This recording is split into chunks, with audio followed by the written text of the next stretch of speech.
Hello, I want to welcome each and every of you to the maiden edition of Team's Reality TV show.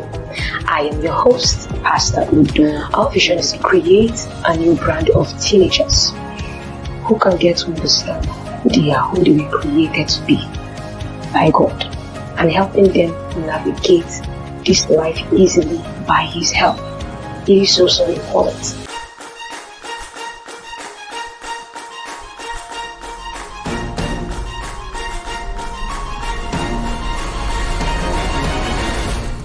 Hello. I want to welcome each and every one of you to another episode of Teens Reality. What a wonderful time we've been having so far on our ongoing series, preparing your teen for life's challenges. I am your host, Pastor Udo, and I want to say a big thank you to every one of you who has been following consistently, leaving your comments, leaving your opinions and your questions. In fact, I'm assuring you, we're going to be taking our time in one of our episodes coming up shortly to attend to those questions and discussing the insights and opinions some of you have given. If you want to be a part of that particular episode, please do well to send your own opinions, your questions, perhaps recordings, either video or audios, to +234 813 929 2708. Send an email to teensreality@lifechangerstouch.org. We will want to hear from you. A lot of people are going to be inspired, challenged by what you have to share with us. There are some people who might be afraid to speak out about what they are going through personally, but listening to your own personal discussions, your own personal revelations on what has been happening to you or happening with you can make them become bold enough to step up and discuss what is going on in their own lives personally. Alright, so we are still looking at the fact that God is a parent and that He has a lot of wisdom to offer in helping your teenager prepare for life's challenges, know how to deal with it. We're speaking particularly to both parents and teenagers now to appreciate the fact that God is not calling them to take this new curve or these new paths, you understand, by themselves. God wants you to understand that He's there for you all through. He's there, He's available, He can teach you, He can show you, He can guide you. He can give you the wisdom that you need. So now, we gave a brief introduction of another young man, a young teenager we'll be discussing today, called David, who eventually grew up to become King David. We're going to be comparing him to his brothers, you understand, and how his own relationship with the Heavenly Father superseded what he had with the earthly Father one, and how having that relationship with the Heavenly Father created in him a boldness, a resilience, and an ability to face the challenges that came in his future. Because I made mention of the fact that for a period of his life, for over 10 years, he was on the run. Imagine having to be on the run, and he was never once caught or killed. That took lots of work. So now, I want to look at, first of all, 1 Samuel chapter 16, verse 11. It's a kind of introduction to the young man, David. So I made mention of the fact that his father was Jesse. He had 8 sons. And now the prophet Samuel had come to anoint someone in the household of Jesse. So Jesse was instructed, prepare your sons, we're coming to offer a sacrifice. I'm coming to offer something Samuel had said. So Jesse prepared his 7 older sons and forgot his young boy. So if you read from the beginning verse of this particular chapter 16, you'll see the rundown of the story. So now we come to verse 11 of that same chapter and see what it says. And Samuel said unto Jesse, I hear all thy children.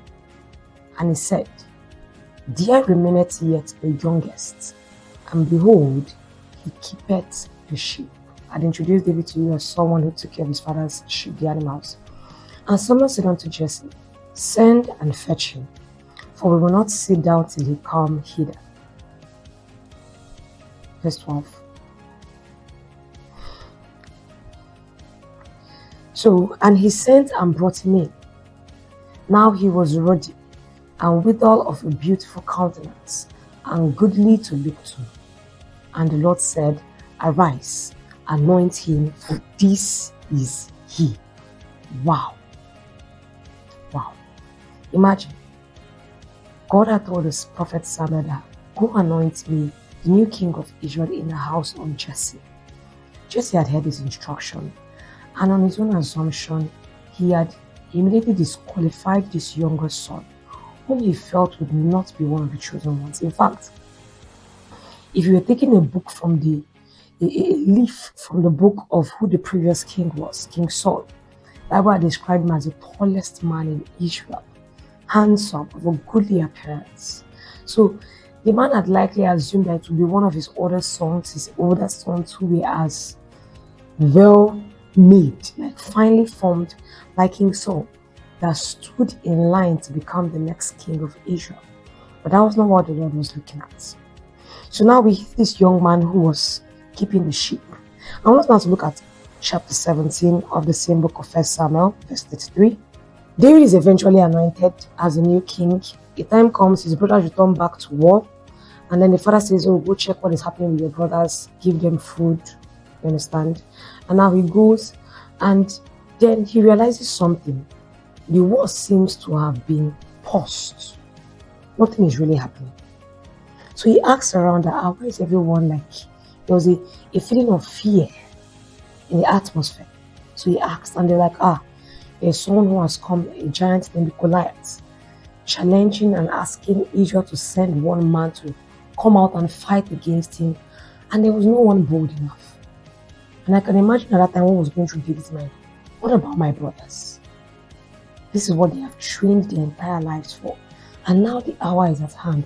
Why are they not stepping forward to accept this challenge thrown down? So David decides, if they will not do it, I will do it. I told you something. When he had been taking care of his father's sheep, keeping the sheep for his father, he had encountered dangerous animals. I want us to read it how he did. It says verse 33. And Saul said to David, thou art not able to go against this Philistine to fight with him, for thou art but a youth, and he a man of war from his youth. And David said unto Saul, thy servant kept his father's sheep, and there came a lion and a bear, and took a lamb out of the flock. And I went out after him, and smote him, and delivered it out of his mouth. And when he arose against me, I caught him by his beard, and smote him, and slew him. The servant slew both the lion and the bear, and this uncircumcised Philistine shall be as one of them, seeing he had defied the armies of the living God. Wow. David said, moreover, the Lord that delivered me out of the paw of the lion and out of the paw of the bear, he will deliver me out of the hand of this Philistine. And Saul said unto David, go, and the Lord be with thee. What a wonderful story. So now David comes and he goes to meet the king. I'm willing to go and fight against these giants. And the king is looking at this young man and like, you have no training. This person you want to fight has been engaging in war since the days of his youth. You are not just in the days of your own youth. You're still so very young. What do you think you can do?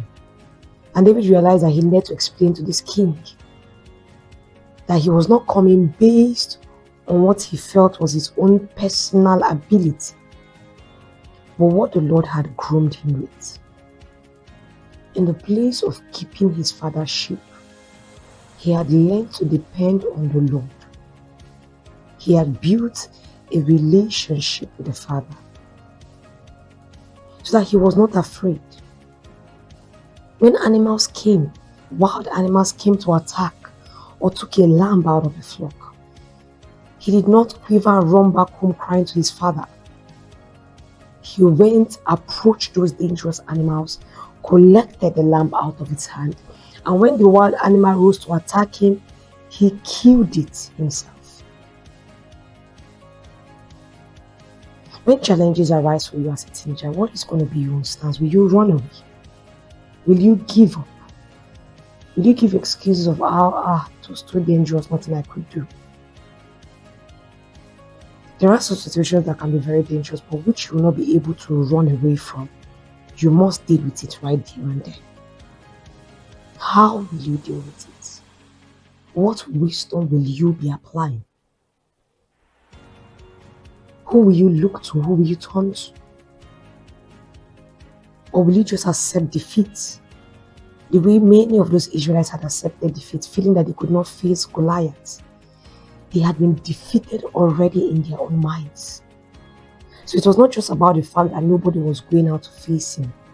In their minds, they knew that if they did, they believed that if they did, they would be killed and their lives lost. David did not believe such.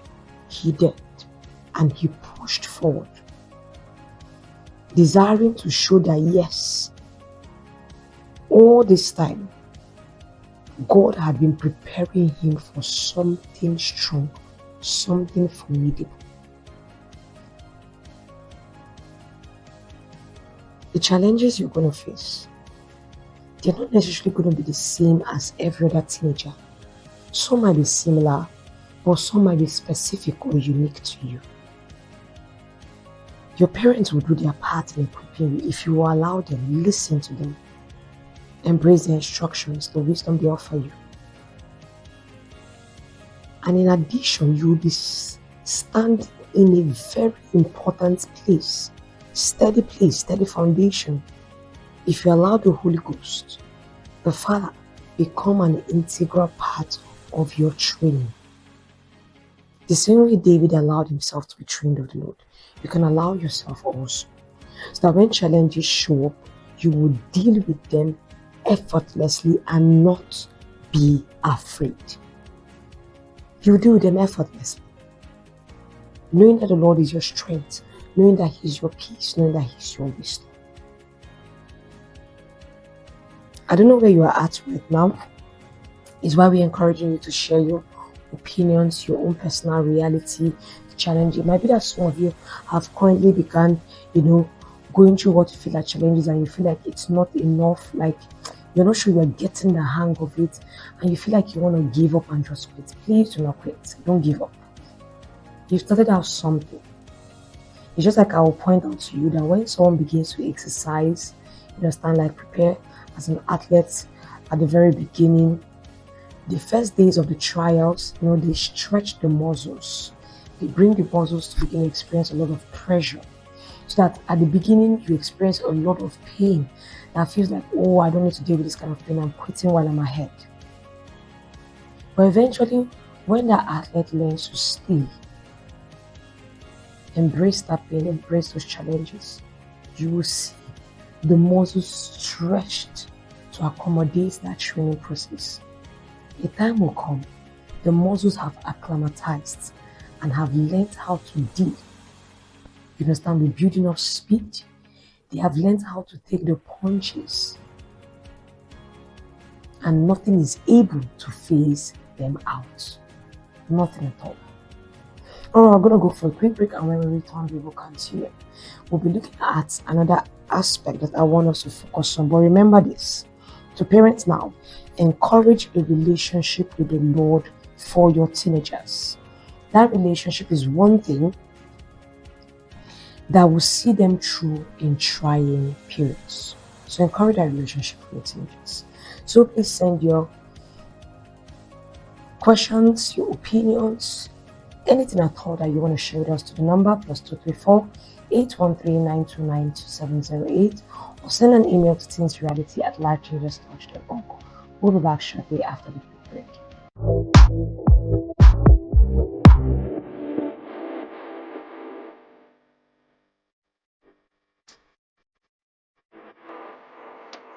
Hello, I want to welcome each and every one of you to the maiden edition of Teens Reality TV show. I am your host, Pastor Udo. Our vision is to create a new brand of teenagers who can get to understand who they are, who they were created to be by God, and helping them navigate this life easily by His help. It is so important. Alright, welcome back from that quick break. Thank you for staying tuned. So we've taken our time to look at 3 biblical examples of people who had relationships, with God, who had challenges with their fathers, and we pointed out how coming to build a relationship with the Lord is the right way for your teenager to go. And for you as a teenager, it is a right way for you to go. It's time for you to go look into that Bible, study for yourself. Don't just assume that God is someone you should write off that you don't need. Give him a chance. Give yourself a chance also. You'll discover that there is a lot you don't know about him yet. And that the more you uncover, the more you realize that he's the very best kind of friend to have in this life. Alright, now, we're still talking about the fact that parents are to prepare their teenagers to deal with life's challenges. Now, I want you also to be conscious as a parent that while you are preparing them to deal with challenges, you must be conscious of how you are doing so.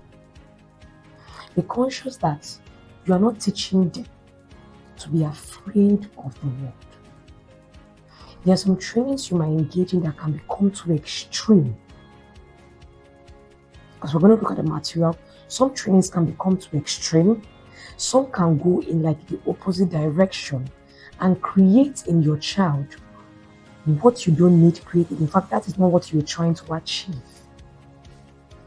So instead of them learning how to grow, what they learn is just survival skills. It is good for them to have survival skills, you understand? But the idea is for them to be able to grow and mature steadily and continuously over the years. They're not supposed to become afraid of life or become afraid of the world. Don't raise your children to be afraid of you. I know I've pointed out the fact that yes, if some of your teenagers right now are in the rebellious state, and I've counseled them that it is time for them to put off that meander aspect of their lives and begin listening to your instructions. But the idea is not to cultivate fear, the fear of you and the fear of their world. So you must be careful. I want to read out something that when I was going through kind of research preparing for this, and something that popped up, something that has to do with mental health awareness. Understand? So it was gotten from the American Psychological Association Journal of Child Psychology and Psychiatry. So now it says some children. It has a source that some children don't learn to fear the world. They learn to fear the people who were supposed to make it safe. When a child grows up under constant criticism or emotional tension, their nervous system adapts for survival instead of growth. The brain begins firing stress signals even when nothing is wrong. What should feel normal or safe starts to feel threatening because their body has learned to stay alert at all times. Over months and years, this constant activation of the stress response reshapes how a young brain works. Simple moments become tense. Neutral expressions feel judgmental. A raised voice feels like danger. Many of these children go into adults who struggle to rest, who overthink every interaction, who brace for something to go wrong even in peaceful rooms. Researchers call this hypervigilance. Let's stop here first of all before we continue. It was given an introduction of what happens if right now you're making up your mind that okay, my teenagers are approaching that age where I need to be more focused on preparing them to deal with life's challenges, and your own manner of teaching is to engage in constant criticism. Please be careful. Don't make them feel that because you're trying to teach them what should be a very valuable life skill should not be something that will make them afraid of you and make them have to live in tension for the rest of their lives. No, that's not what you're trying to achieve. So you must be careful. There is no need to become physical when words, calm words, can still address the same issue.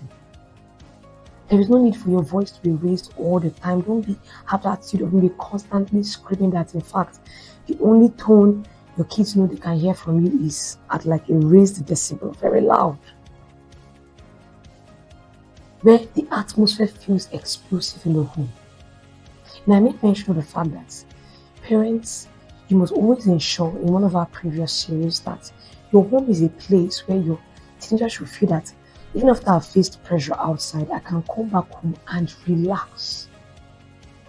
I can come back home and I know that nobody's condemning me, nobody's judging me, nobody's criticizing me harshly. Are you allowed to point out their mistakes? Yes, that is why you are the parents. Remember I was talking about the role of your parent, the role of your parents in raising that teen, the role in preparing them for their life challenges. But you must remember that the idea is not to make them scared of you, where they're no longer willing now to share with you what is happening in their life. Because even as you're preparing them, they begin to experience some kind of challenges immediately.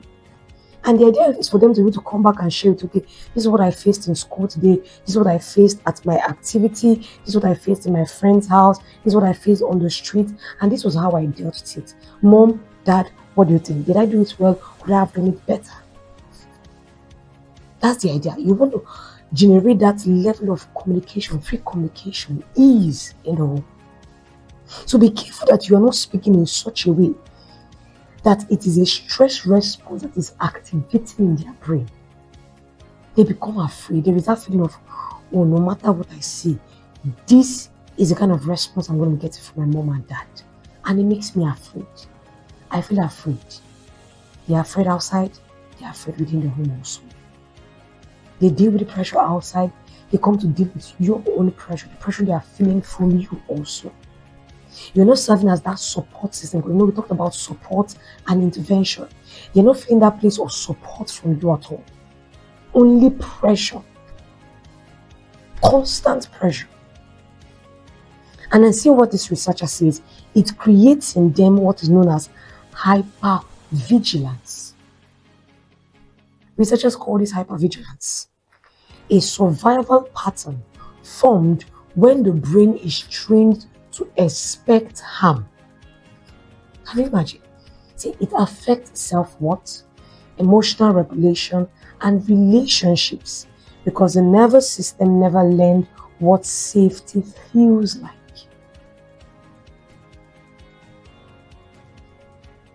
That is not what you want to have come alive in your teenager.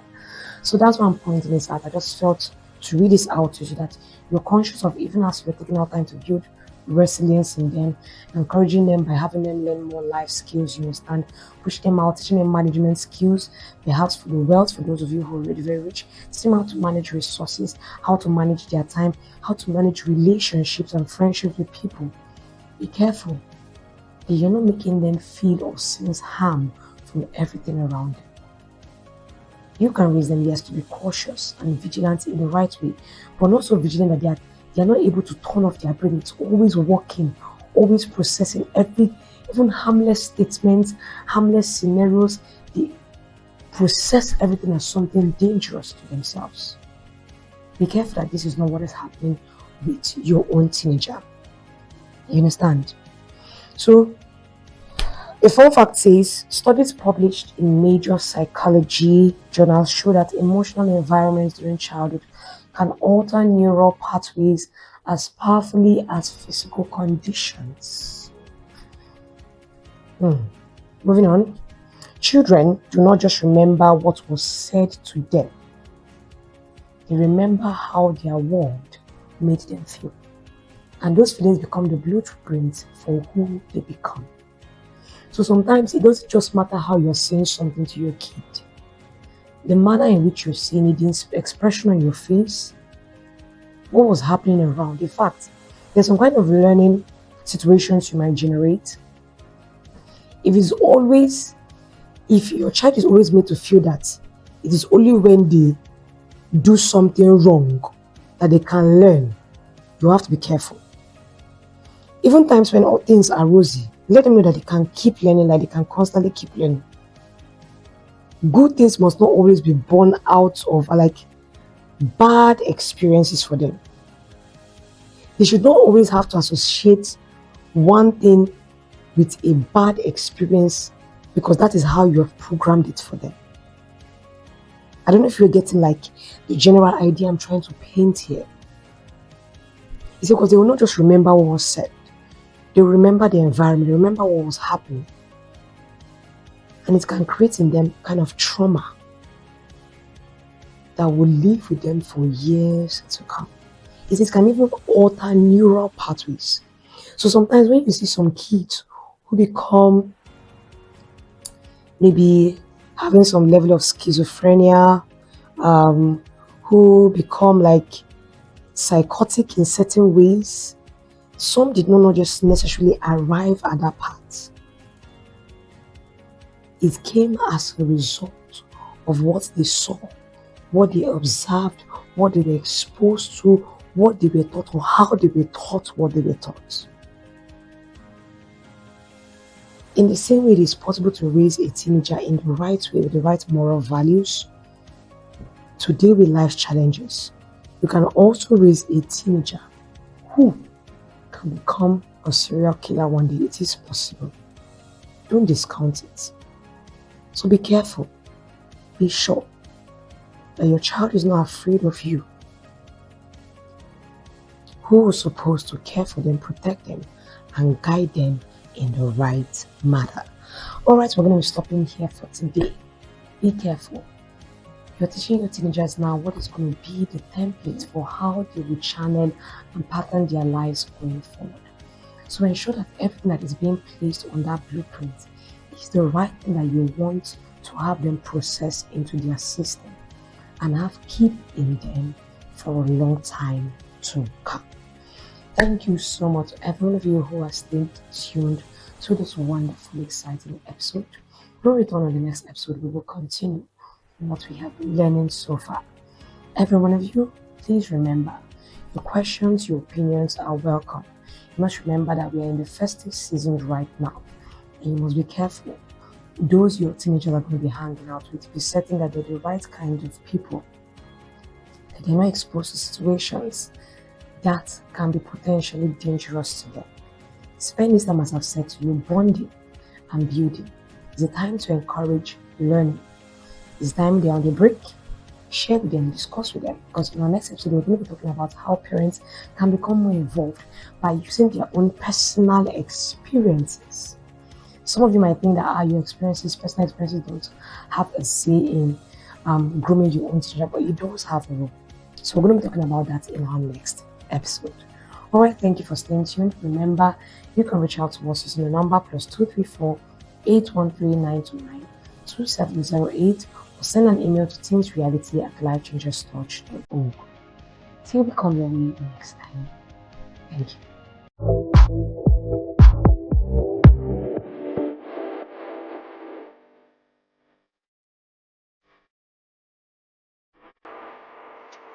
Hello, I want to welcome each and every one of you to the maiden edition of Teens Reality TV show.